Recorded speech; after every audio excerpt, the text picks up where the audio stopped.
नमस्कार, जोहार, जय झारखंड।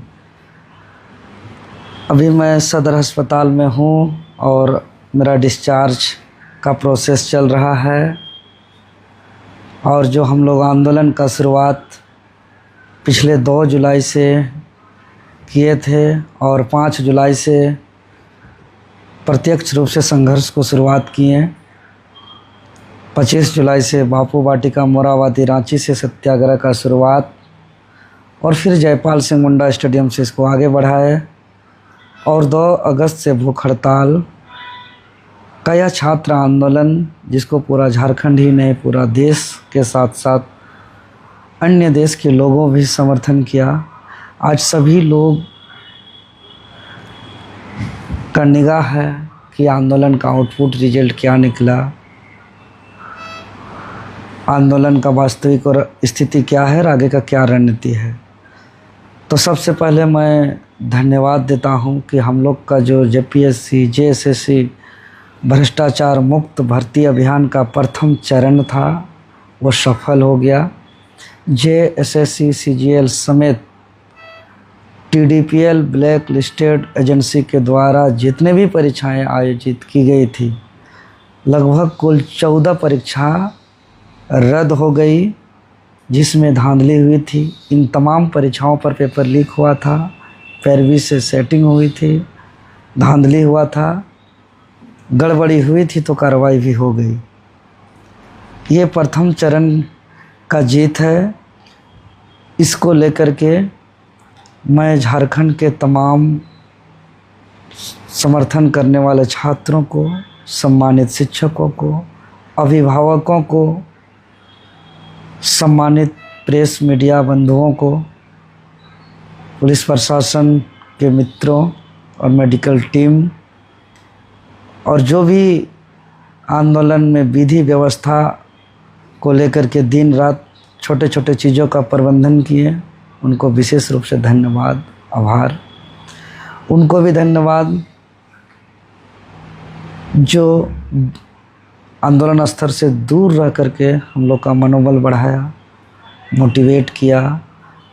वो अजनबी को भी धन्यवाद जो आंदोलन को पानी का और छोटे छोटे चीज़ों को दिन रात ऑनलाइन के माध्यम से ब्लिंकिट के द्वारा, जोमेटो के द्वारा सपोर्ट किया। चूँकि इस आंदोलन का शुरुआत एगो दरी से किए, 1 सप्ताह बाद एक तिरपाल का व्यवस्था किए थे।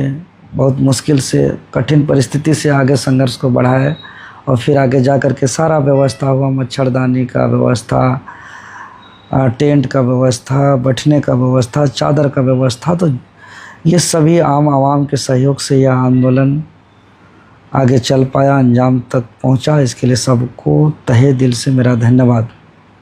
विशेष रूप से झारखंड सरकार को धन्यवाद, माननीय मुख्यमंत्री जी को धन्यवाद।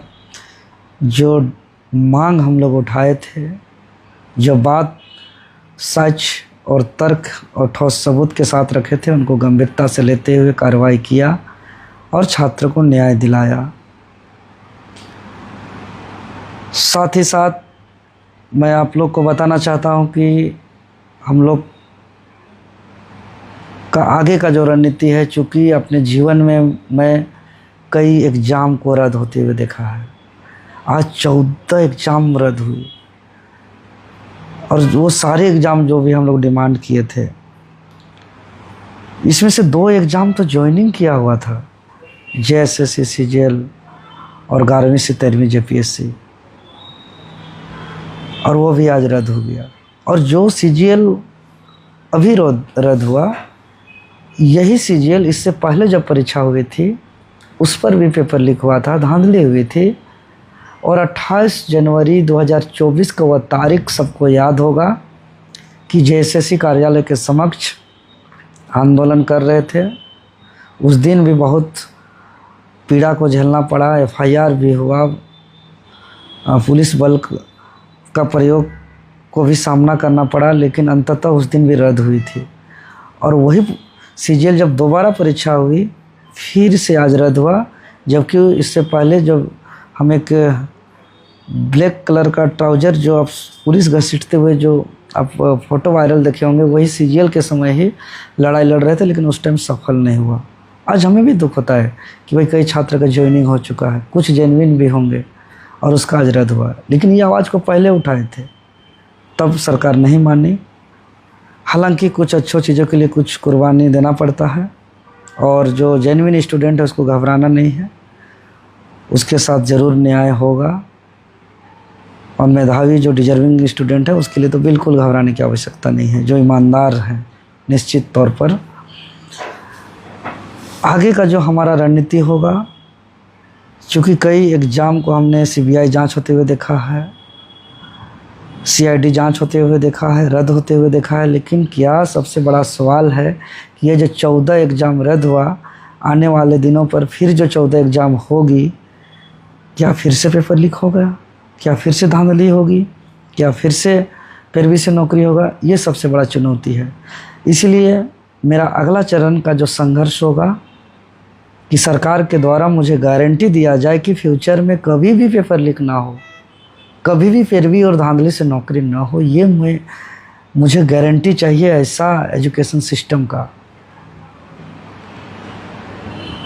जो आज पहला दूसरा क्लास में है, चौथा पांचवा क्लास में है, स्कूल में है, मैट्रिक इंटर में है, जो भविष्य में प्रतियोगी परीक्षा का सामना करेंगे, जिसका भविष्य प्रतियोगी परीक्षा पर निर्भर है, जो बच्चे अपने सपनों की तलाश किताबों में करते हैं, जो कठिन परिस्थिति में पढ़ते हैं, वो फ्यूचर में ऐसा संघर्ष करना ना पड़े। बहुत तकलीफ़ है, भूखे प्यासे रहना, पुलिस बल का सामना करना, FIR लेना, कमज़ोर शरीर पर डेली जांच के नाम से ब्लड निकालना, सलाइन से ज़िंदा रहना। हम नहीं चाहते हैं कोई दूसरा माँ का बेटा या बेटी को ये कुर्बानी देना पड़े। हम चाहते हैं एजुकेशन सिस्टम ऐसा हो जो गारंटी दे पेपर लीक ना हो, चाहे इसके लिए विधानसभा पर कानून बनाना पड़े, चाहे इसके लिए संविधान को संशोधन करना पड़े, लेकिन हर एग्ज़ाम का ऑडिट हो, हर स्टेज का ऑडिट हो, गोपनीय हो, क्लियरेंस सर्टिफिकेट दिया जाए, पूरा निष्पक्ष और पारदर्शिता सुनिश्चित हो, जवाबदेही सुनिश्चित हो। इसको लेकर के आगे संघर्ष जारी रहेगा। और छात्र को लगता है कि संघर्ष को और कुछ मांगों को लेकर के जारी रखना है, तो निश्चित तौर पर छात्र का हर संघर्ष के साथ पूरे समर्पित भावना से देवेंद्र नाथ महतो खड़ा है और आगे भी खड़ा रहेगा। फिर से मैं सबको धन्यवाद